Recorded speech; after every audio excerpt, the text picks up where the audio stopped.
Hey guys, it's Cristi, and welcome back to Relatively Crafty, a knitting podcast. This is episode 3, and welcome back if you've tuned into the other 2 episodes.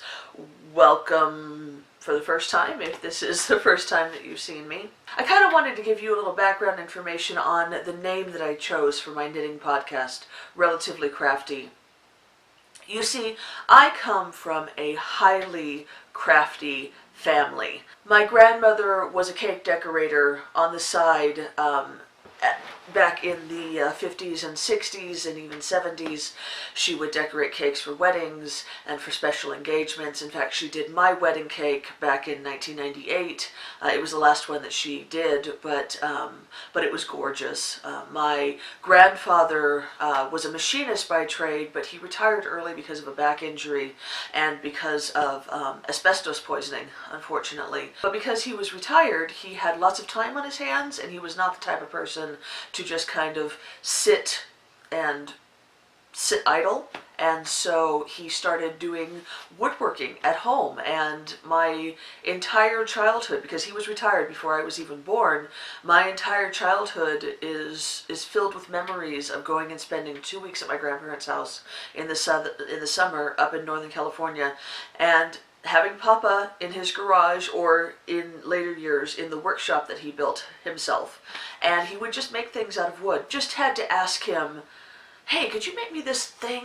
And he would just make it. My uncle, his son, has inherited Papa's ability, and so he can now do most of what Papa could do. Maybe not quite to the extent, but he is a full-time teacher, so he doesn't have a whole lot of time to do that kind of thing, but he still manages to create things that are grand. He also has quite a flair for decorating and for like flower arrangements and those kinds of things, and so he actually did the flowers for my wedding back in 1998, and then he when I need help with something at the house, I'm not sure what to do with a certain thing, or when we moved and there were things that needed to be fixed and Ron was already up here in Colorado, my uncle was the one I called over to help me fix these things, because he's that type of person. He just gets it all done, and he does it so very well. My aunt, my mom, and my uncle's sister is a very talented seamstress.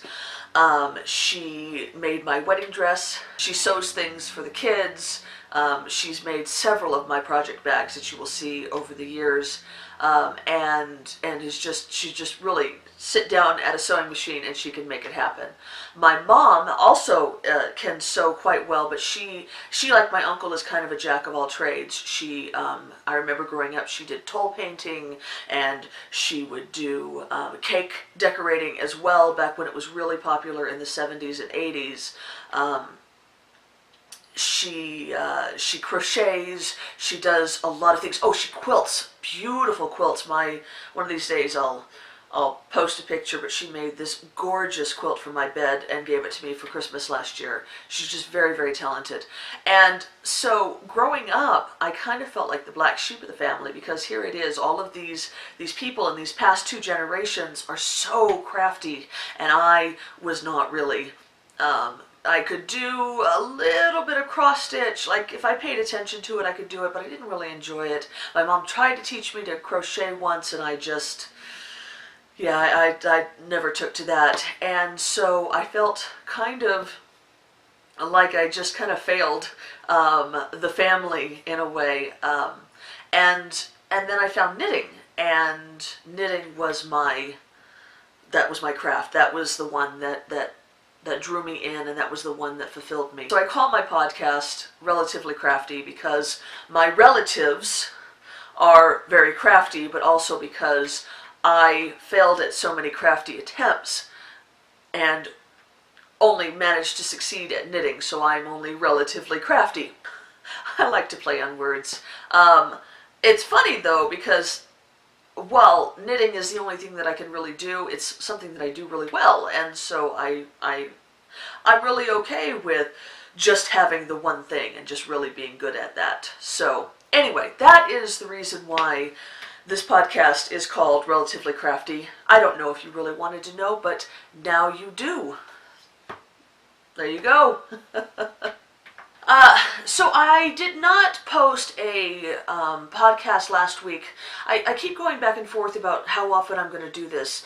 I watch several podcasts that do it every week, and I really enjoy seeing what they're doing every week. I watch other ones that only do it every other week, which I also enjoy. Every week you have an opportunity to keep up with this person more often and see what they're doing in more real time.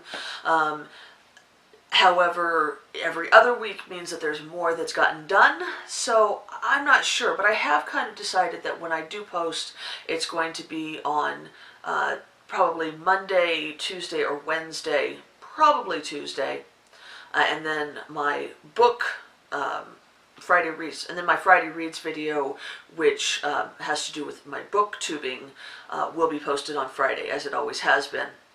That way I'm not doubling up right at the end of the week. So anyway, here I am. It is Tuesday. It's a gorgeous day outside, very cold, which is why I am snuggled up. You'll notice I am wearing some hand knits. I'm really excited about the fact that I live in a place where I need to pull out my hand knits on a regular basis. So first you'll notice this colorwork hat that I am wearing. This is the Prosecco hat by Elizabeth Green Musselman. And you can see it's just a series of bubbles throughout the hat, and I love this hat so much. I knit it out of Tosh Sport in Baltic, which is one of my absolute favorite Tosh colorways, and Terra, which is the red-orange that you see. And I knit it way back in 2012, and it just sat for a long time because it was never cold enough back home to wear it, and even though I loved it, I didn't need such a warm hat. I mean, being color work, being Fair Isle, it's basically, like double layered, so it's really warm. It really keeps your head warm. And on the few days that it was chilly back home in Southern California, it really wasn't ever chilly enough. So if I wore the hat, I would get overheated. Now, it's like 22 degrees outside right now, so it is not, I'm not going to have to worry about getting overheated. It's just not going to happen. The other thing that I am wearing, let me pull my sleeves up a little bit so you can see it. The other thing I am wearing are my colorwork mitts, and I actually designed these mitts. These are called Solace gloves, and it's a funny story that goes behind these. You can see what they look like, and there's the other one. And the funny story behind these gloves, I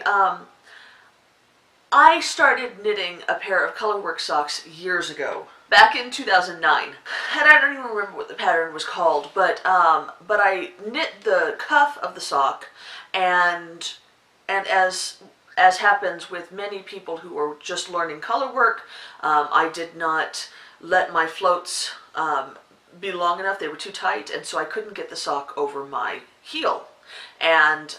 But it fit really well on my wrist, and so I decided to go ahead and make an adjustment and turn it into a fingerless glove. And so I knit that, and I was really pleased with how it come out. And several other people commented on how neat it was and said that I should write it up as a pattern, but I didn't feel really comfortable with that because I had taken the charts from this sock pattern that I had gotten.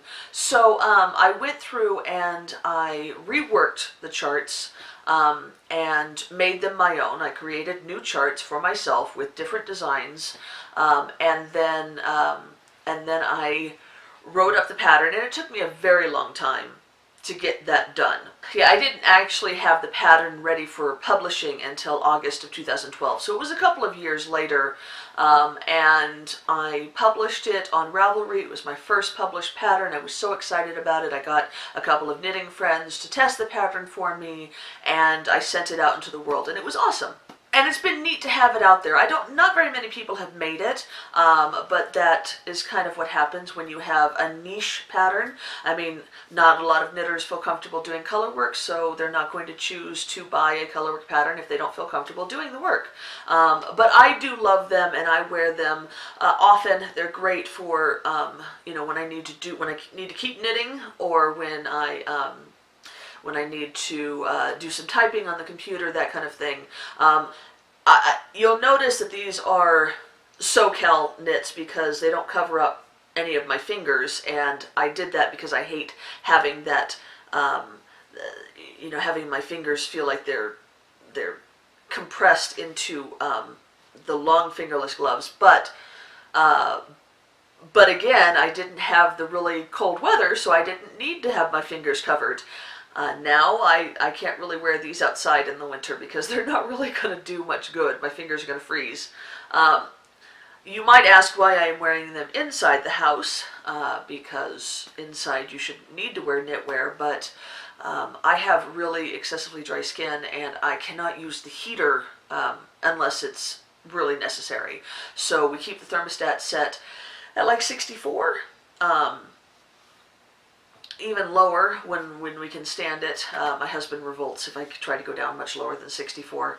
And that way we still are safe and not going to freeze, but I don't have so much of that hot, dry air blowing on my skin and causing me to dry out even more. So what we end up doing is we do kind of bundle up inside the house, with a sweater, with a blanket, if we're going to be sitting and watching TV or working on the computer, and it works out just fine. But that is what I am wearing today, and I'm really excited to be able to finally pull this great knitwear out and use it. So now let's talk about what I have finished. I don't have much finished, except a sweater. I just cast off last night my mom's sweater.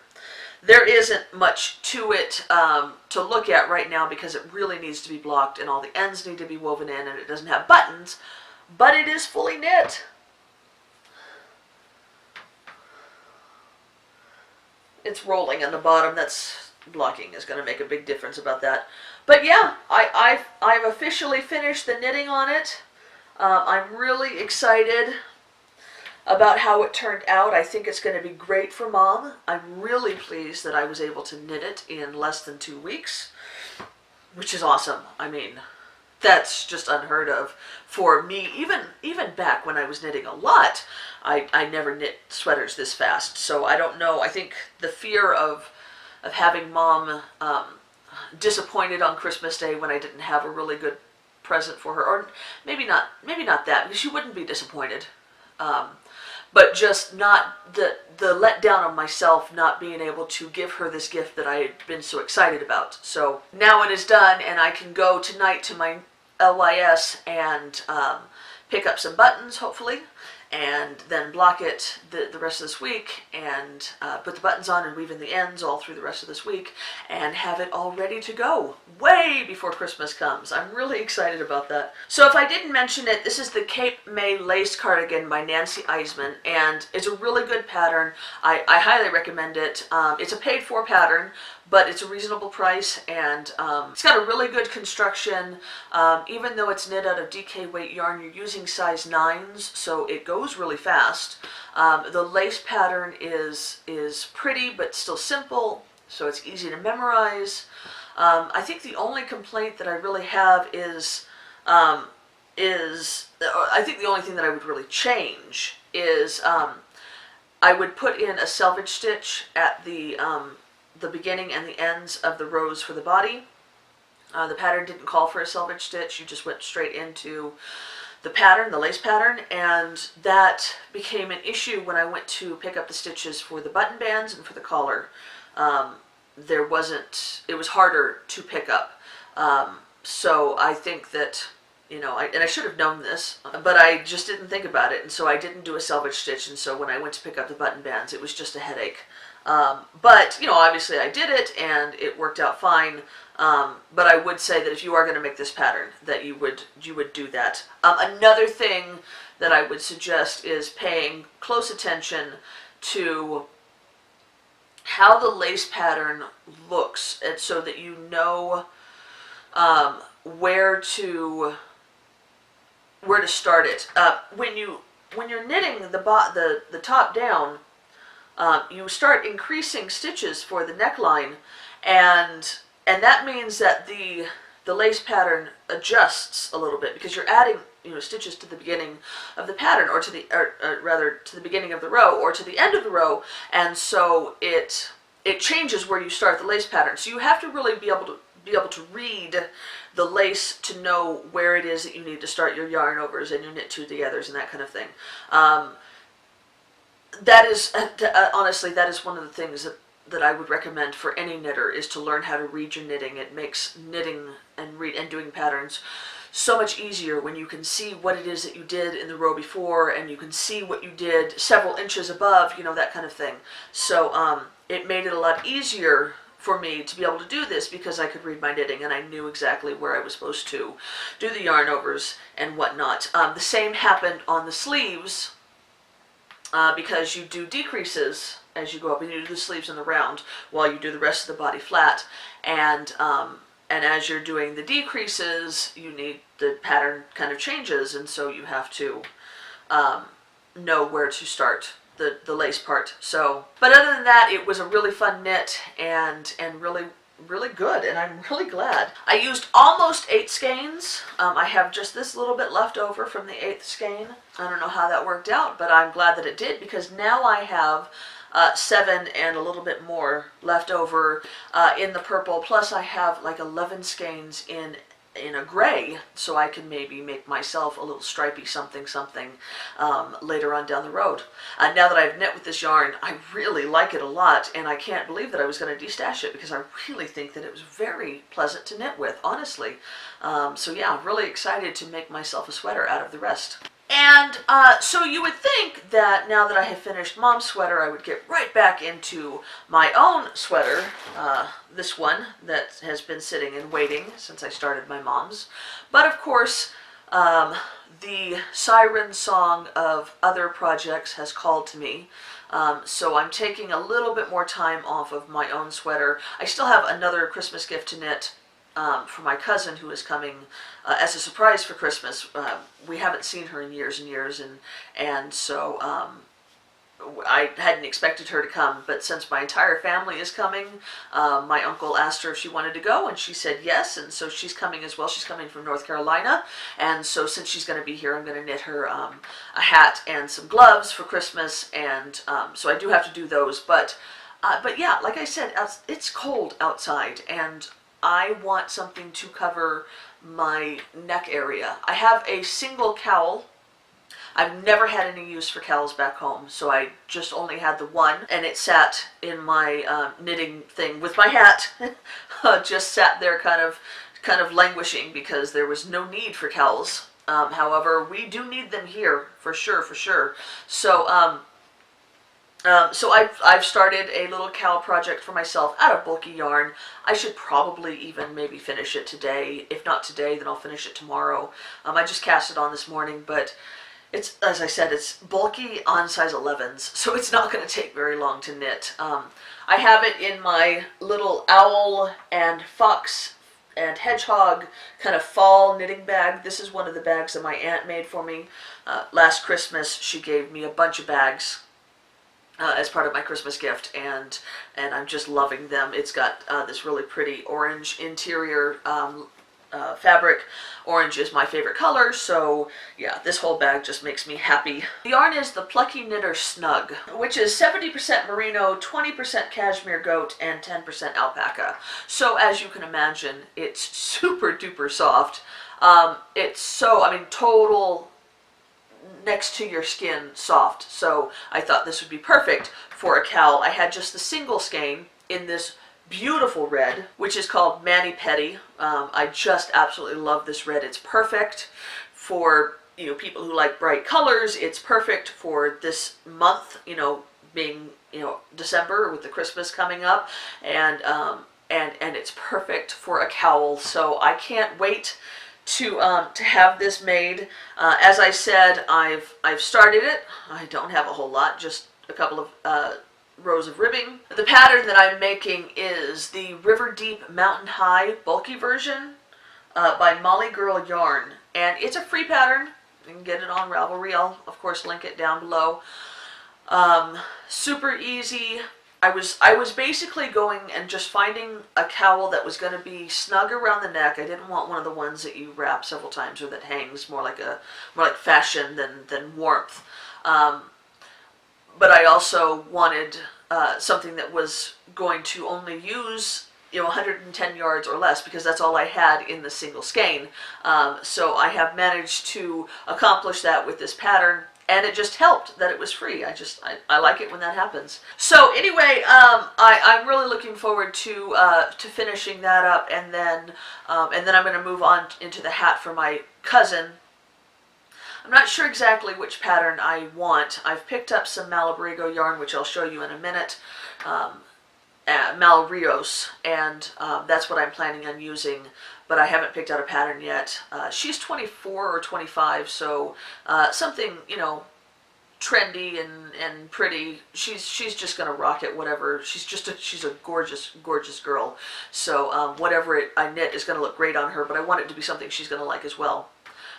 So yeah, I'm gonna do some searching for a really good pattern for her, but yeah, that's all that I have on the needles right now. You'll notice I'm kind of a one project kind of a person. I'm not the type of person that casts on a bunch of things and then works on them, intermittently. I kind of just focus on the one and get that done and then move on to the next one. So the plus side of that is that I tend to get things done fairly quickly because I'm just focusing on the one project, but the downside is I don't have a lot to show you on the needles. So anyway, let's move into the stash that I have gained over the past week or so. For those of you who live in the States, or those of you who are familiar with how things run in the States, just recently we had Thanksgiving, and with Thanksgiving comes Black Friday, which is a big shopping day for like everybody. And so I went ahead and made some orders for yarn. I hadn't bought yarn in ages and ages. But Eat, Sleep, Knit had a really great Black Friday deal. You got it was kind of like a drawing. You submitted your order, and you got from anywhere from 10% to 100% off of your order. You were guaranteed at least 10% off, and then I think it was like 25, 50, 75%, or 100% off. And so you could really have been lucky enough to get your entire order for free. I figured it was time for me to buy some new yarn. As I said, it's cold outside, and so I've been wanting to have more hats and more cowls and more things like that. So I needed some worsted yarn, and so I went and shopped. First thing I got was this gorgeous Malrios in apple green. You'll learn that I love bright colors, and this qualifies. I love this color. It's so perfect, and I can't wait to make it into a great hat for myself. And then I also got some Madeline Tosh Vintage, which is another of my favorite worsted yarns. I like the cost of Malrios the best, but I like the colorways of Tosh. I'm a big fan of Tosh.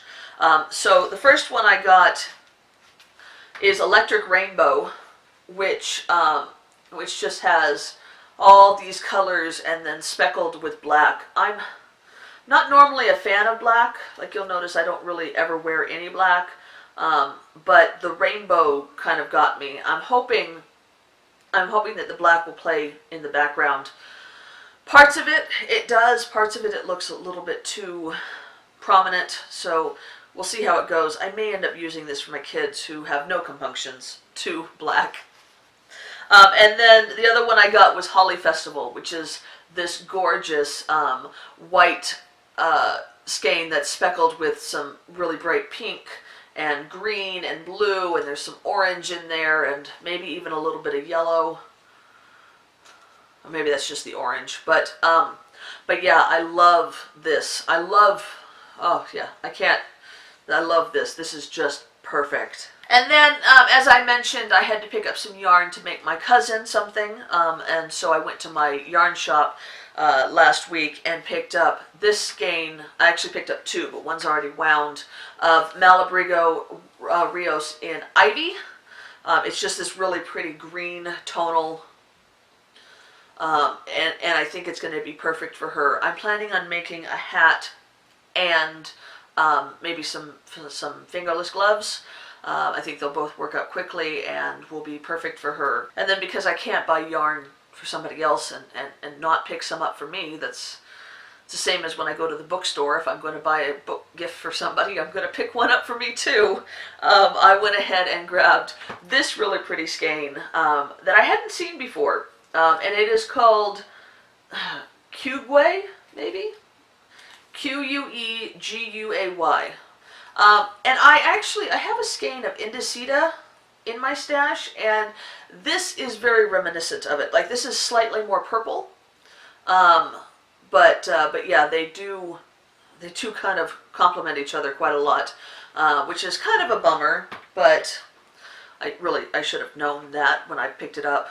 And then lastly, I actually bought this yarn over the summer, but I found it in my stash just recently, and I hadn't put it in my stash at Ravelry. I hadn't taken any photos of it, which is really unusual for me. I'm normally really anal about keeping my Ravelry information up to date. So that just kind of shows you how stressed out I was when we were trying to move here to Colorado, and when Ron lost his job and everything. The whole summer and fall of 2016 are kind of like just a blur because it was just a mess. But since I didn't post this in my Rav stash and didn't take a picture of it, I'm counting it as like new yarn. So I'm going to show it to you. It is Ancient Arts yarn, and the color is Vancouver, and this is a Canadian dyer, and I just think it is gorgeous. I'm not sure yet what I'm going to make with it, but look at that beautiful yellow and the green and the brilliant blue. I cannot get over how pretty this skein is. So it's going to be something great. It's sock weight yarn, but I don't even know that I want to make it into socks. Like, I feel like it needs to be something that is displayed more. Maybe a shawl. I'm not much of a shawl wearer. But then I also wasn't much of a cowl wearer, and now it's cold, and so I might need shawls more often. So maybe this is destined to be a shawl. I don't know. It just needs to be something special because it's a special yarn. And then lastly, I picked up a couple of progress keepers. I don't normally use a lot of stitch markers, and the ones that I do use are only when I do like heavy lace patterns, and I just use basic rings because I don't like things that dangle on my knitting. However, I've seen progress keepers being utilized in knitting podcasts a lot lately, and I like the idea of being able to put it where you're at when you do the recording, and then you can show how far you've gone since you last recorded. And so I think that's really cool. Plus they're really cute.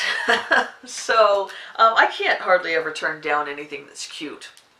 So anyway, I went on Etsy and I found this shop. It's called Colorings by Ellie. That is her logo, and I will of course link her shop down below. But I got these 3 progress keepers. So you see, one says "I love knitting," and then there's an owl, and then there is a little Alice in Wonderland white rabbit, and I just think they're adorable. Alice in Wonderland is my favorite story, so I couldn't pass that one up, and I love owls, and I love knitting, so it worked out perfectly. So yeah, I'm excited to use these in my future projects. When I cast on the front to my red sweater, I will go ahead and use these. I'm excited about them. There are so many out there on Etsy. I love Etsy. It's a great resource to get so many great handmade things, but that's a whole nother conversation. Anyway, guys, that's all I've got for you today. I hope you have a wonderful rest of your weekend. Stay warm. I'll talk to you later. Bye-bye.